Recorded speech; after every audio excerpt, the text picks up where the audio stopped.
Okay, it's been a while. I can't tell you how many years, possibly 5 or more. I'm back on the Olds 350. This would be a 1973 edition. I had broke a balancer off it in a derby many years ago running in a wagon. So I'm just getting back to putting this thing back together. One issue that I was going to fix generically I'll show. This is common on these Oldsmobiles. You can see where it was rusted. I take it and sandblast the tar out of it, and then, even though this is still in, I filled it with JB weld. But then I came up with a better idea that I'm going to do here. Possibly other people have done it. Maybe this is the first time. Who knows? I ain't taking no credit. Since nice flat plate mounts to the back of the water pump like that, the only water channels are here. So the simplest idea, like some water pumps have, and I got plenty of gaskets. This one will stay where it's at. I will take it off though, use it as a template, and make a solid piece of sheet metal, this shape, close enough, drill the holes, drill the water ports, stick it on here over this gasket, then take the second gasket, stick it over that, then install my water pump.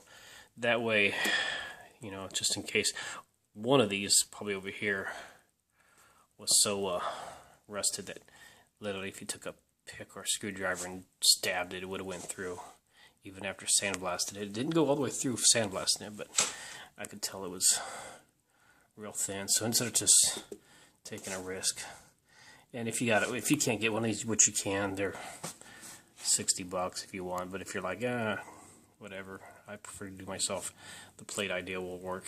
The only reason I'm using 2 gaskets is so the water pump don't leak, and it don't come leaking on the back side of this and leak out the steel plates or the steel spacer I'm going to build out of sheet metal. But there you go. And then as you can see, there's no headers on this motor. You remember, this is a long time ago. This is the original motor that I built the headers for. I took a set of small block Chevy headers, made some 4-in-1s, and like they say, the issue with center dump 4-in-1s on these engines is they hit the brake master cylinder. My way around it was just since the brake master cylinder is connected to the brake pedal and the master cylinder is all one unit, I just took and moved the whole pedal assembly over. So that took care of that for that derby. But like everybody else just builds straight zoomies, that is what I'm going to do with all that and some other bins I got in the backyard. So I will do another series of how to build your old derby headers.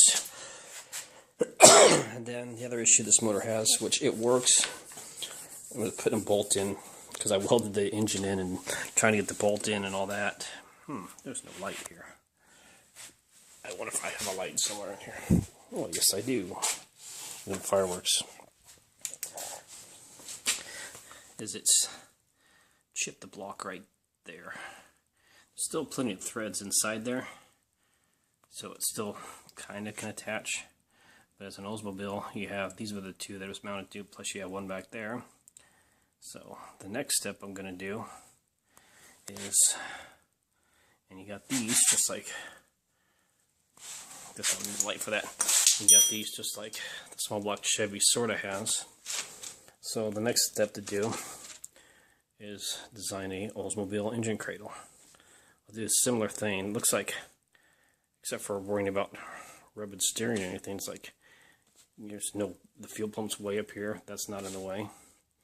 You could literally just use a piece of angle iron. There's so much room on the side here, and same on that side. And I'll probably go all the way back to the other bolt I showed you. And then down in the oil pan, the sump is so far back, I can make a huge plate for oil pan protection, plus it strengthens the cradle when you do that. So I can go crazy there. And I'm just gonna, using these old Jeep control arms I got with urethane bushings, I'm just gonna make my own motor mounts. I'll have to figure out which IE.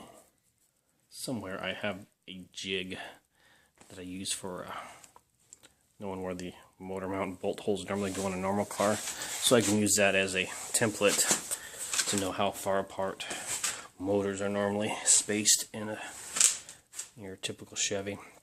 Yeah, I know, if you're going to put it in a Crown Vic or something, it's going to be all custom. So there's multiple things I could do there. I could, if I mounted those to the motor, I guess I could just make different brackets. But I don't know. The strength is, I want the plates on the motor and those on the chassis. That way I can always run all sorts of crazy gussets and stuff on it. I could also just go get a cheap mount to use as a template to figure out. Stick a couple mounts on here and figure out where they set and take some measurements. But yeah, that might be the next thing that never gets done. But I do have to build the headers. What I'll do first though is I will finish putting this together, work on the headers because I want to start it up and do a tranny test on another transmission I got. I want to make sure this thing runs fine before I spend too much time into it. I guess I don't even have to stick the headers on it. I guess we just finish this up, put the pig on the ground and run it and see what happens. So anyhow, there you go. Idea how to fix your timing cover in a 5-minute rant on nothing else. The carburetor's been loaned out. I'll have to get cap and fix some stuff, but there you go. So that's the plan for now. See ya.